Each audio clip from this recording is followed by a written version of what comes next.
Hello and welcome everybody. Welcome to another episode of Family Reflections. I'm your host, Keddy Emmanuel. I know this light is real aggressive, boy. Alright, so button for y'all. Alright, so today I want to talk about a couple of things we're going to touch on. And of course, as always, I'll be giving you an update on what's happening with I Know the Pictures. Shout out to everybody on Instagram for all the comments and love on the baby carrying reel. That was fun. And if you saw that, buy the book, right? Buy the book. Anyway, but it's not just about the book. Anyway, we'll get to that. The first thing I want to talk about today is really timetables. Not timetables as in 2 plus 2 is 2, 2 plus 2 times 2 is 2, 2 times 2 is 4. Come on, please. Sorry, folks. 2 times 2 is 4, 2 times 3 is 6, I'm not talking about timetables. Today I want to talk about, and you'll see them pimples there, boy. Today I want to talk about timetables that you set for your life, right? So I remember when I was, let's say 15, 16, I would assume that before I hit 30, I would have done this, I would have done that. I'd be married, probably have around 2 children already. I'd have my own house, and a lot of things. You just assume that by that age, all these things would have happened, right? Some of them have happened, some of them have not happened, right? I don't want to tell all my business, but I think that's true for everybody. Especially like the young ladies. They assume, okay, by the time I hit 28, I'll be married, I'll be living in whatever city, and it's normal to make plans, right? It's normal to make plans. It's normal to have a vision for how you want this life to go, right? And that's completely fine. But,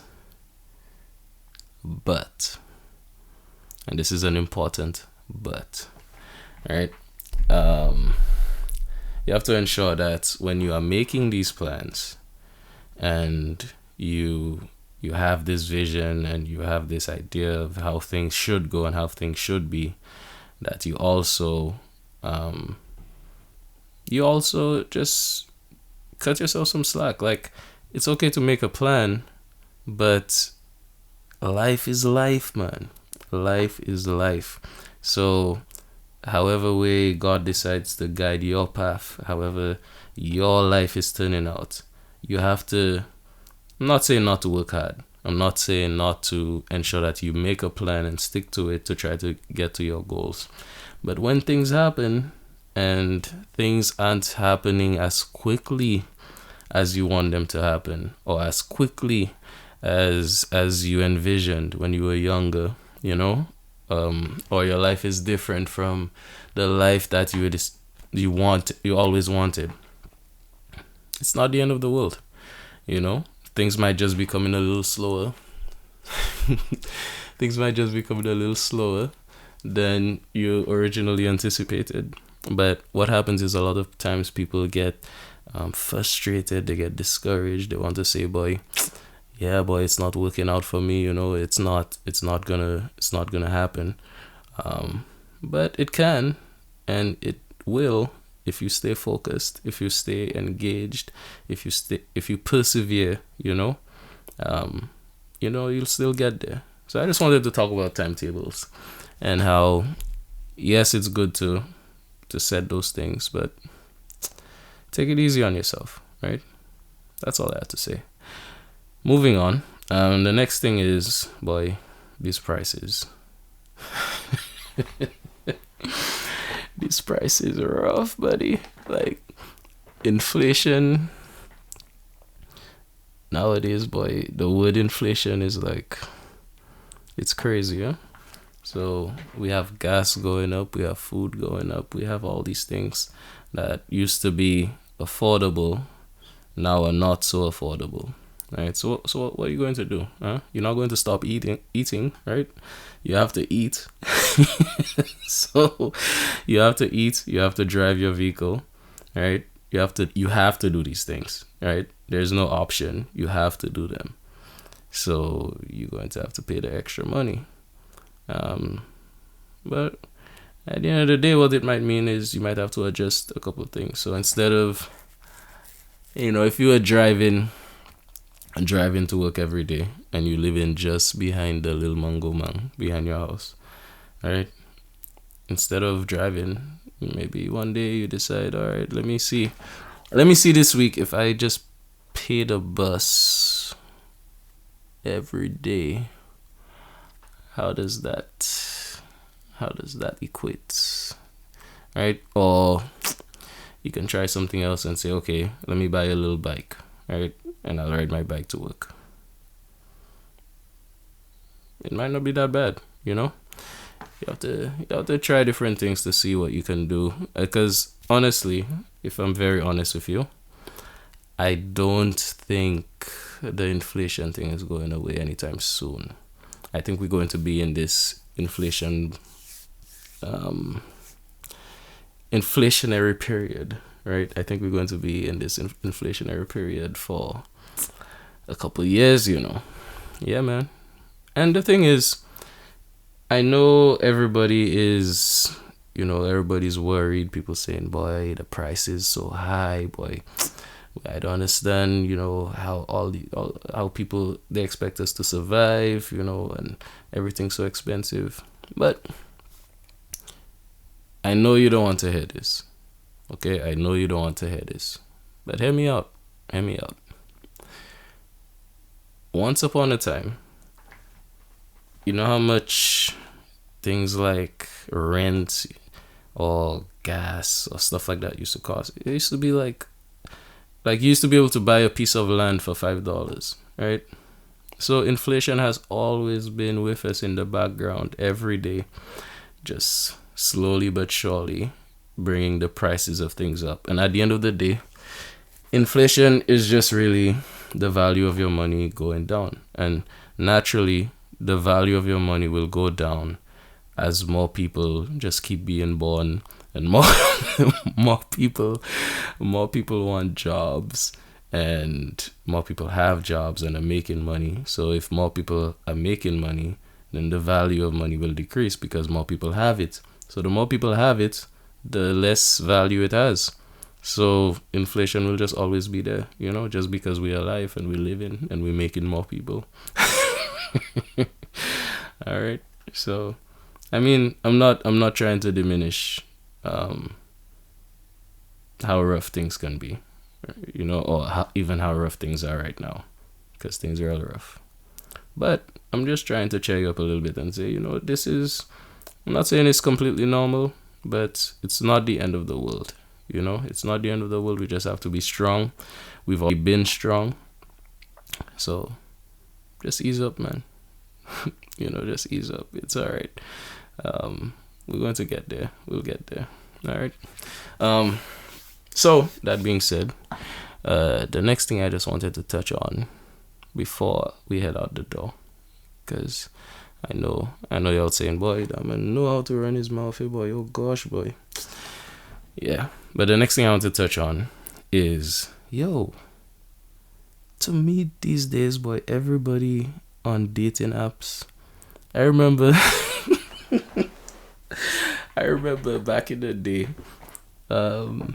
you would say, I feel like just the other day, like before the pandemic, or even maybe I'm losing touch, but like let's say 2015, 2010, or even 2005.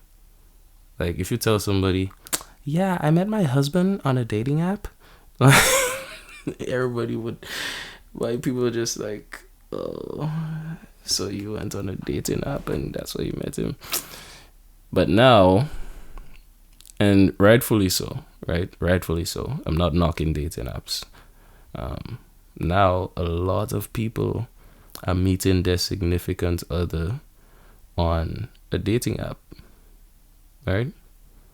And it's interesting because there is a difference between meeting somebody in person. You walk up and you say, "Hey, how are you? My name is Mr. Jackson, and I just saw you." And you have to have the husky voice.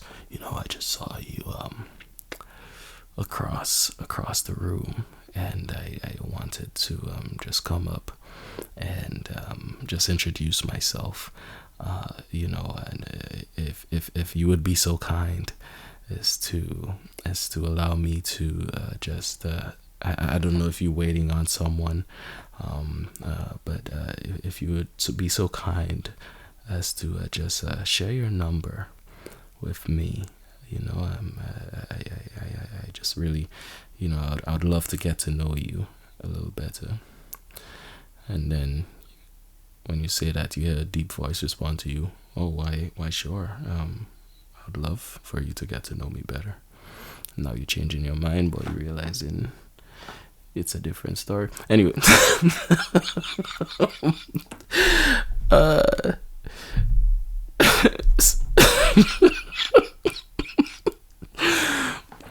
Sorry, but I'm losing the point. But what I'm saying is, what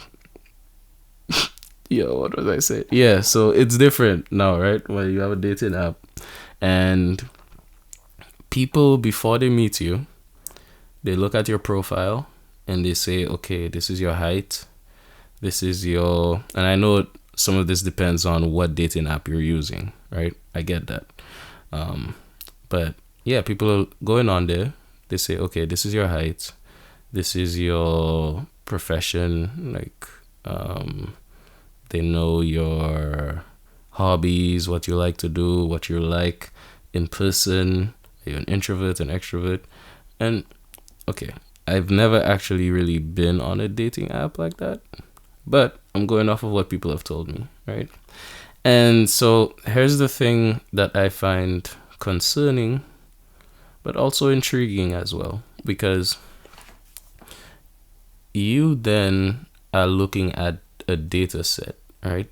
You're looking at a profile of a person, and that's not really who the person is, It really isn't. It's not who the person is. But it's like, it's what you're using to filter through all of these options of people. And by the time you finally weed out all these things, you have someone who you think you might like, or someone you might think that you want to get to know.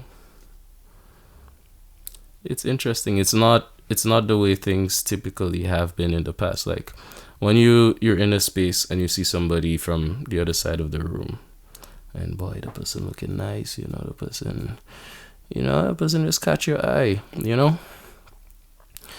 You don't have a profile of that person. You just have that initial attraction, right? And then from there, you might walk up and, do the Mr. Jackson voice. But, I don't know, man. I see the benefits as well, because people are able to meet people that they wouldn't have otherwise met, right? And I feel like that's needed in a time where, the ladies are not meeting a lot of guys, and, people stay in more than they used to. I feel like people don't go out at the same rate that they used to go out. So maybe this is just where the world will stay, where dating apps will just completely take over. And maybe it will get to the point where it's strange to walk up to somebody and say, "Hi, how are you doing? I saw you from across the room." It might get to a point where that's strange to do that.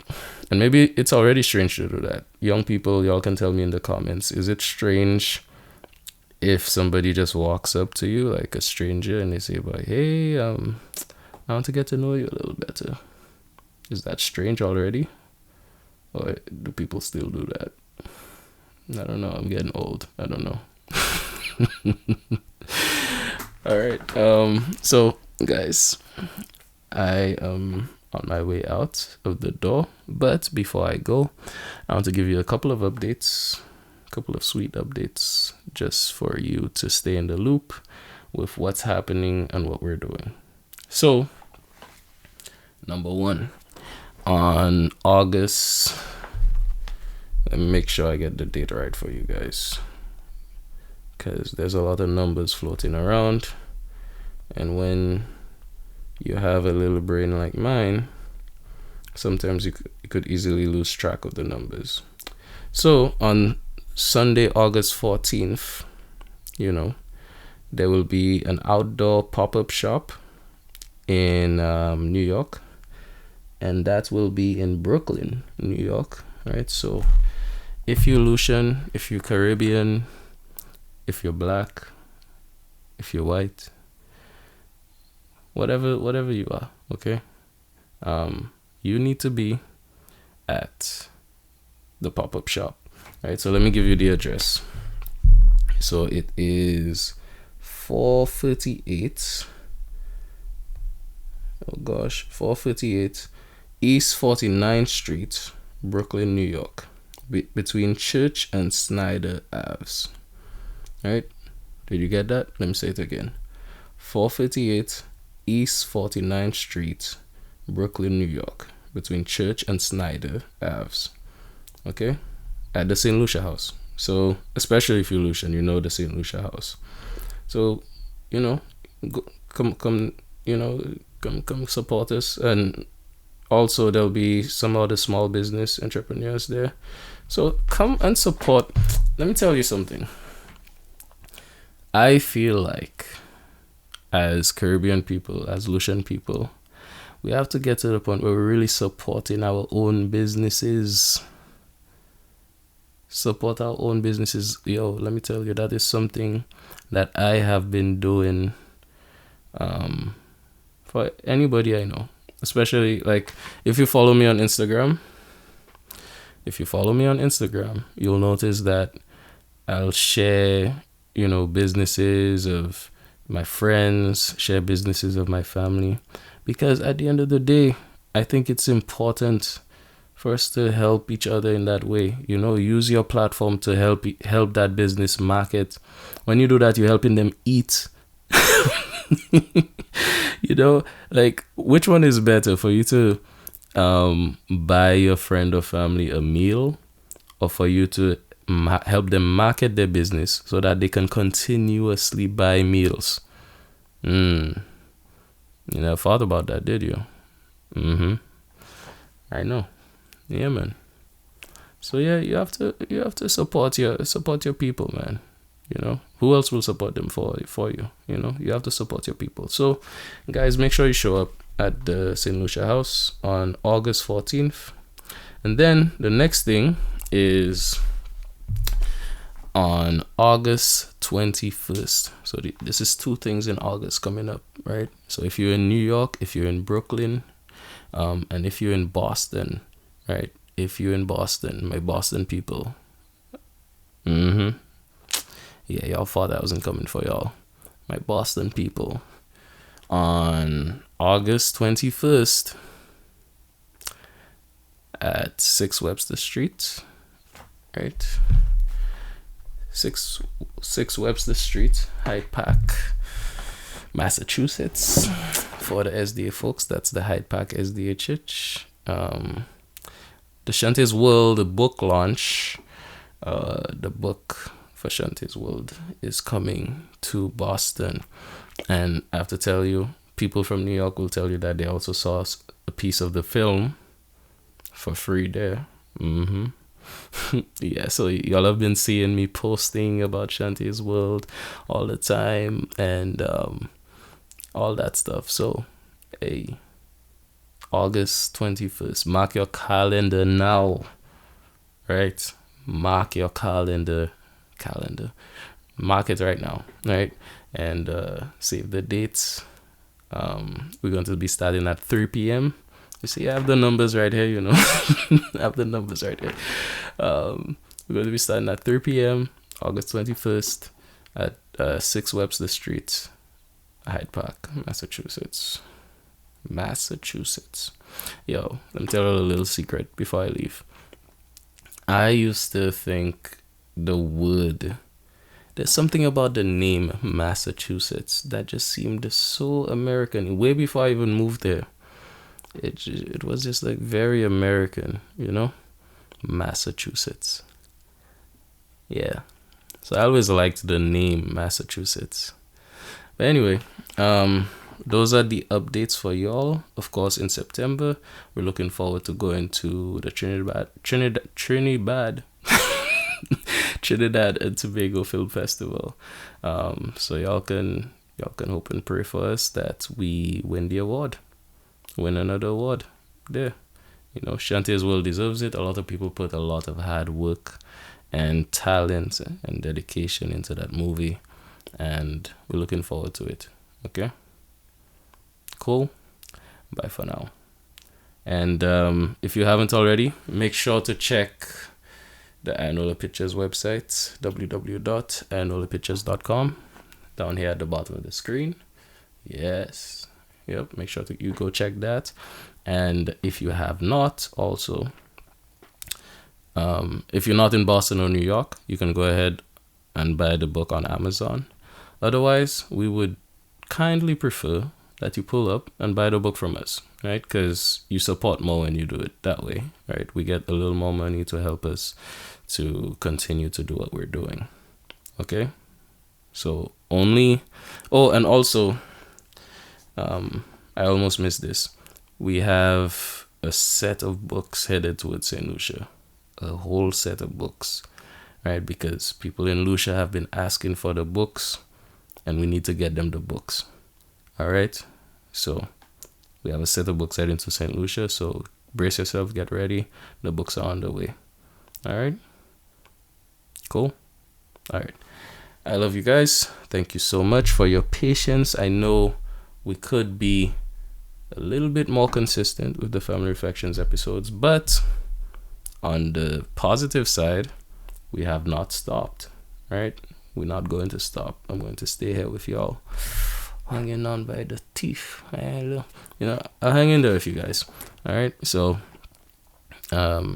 stick with me too. And if you liked this episode, be sure to like, share, and subscribe. And yeah, bye for now. See you in 2 weeks.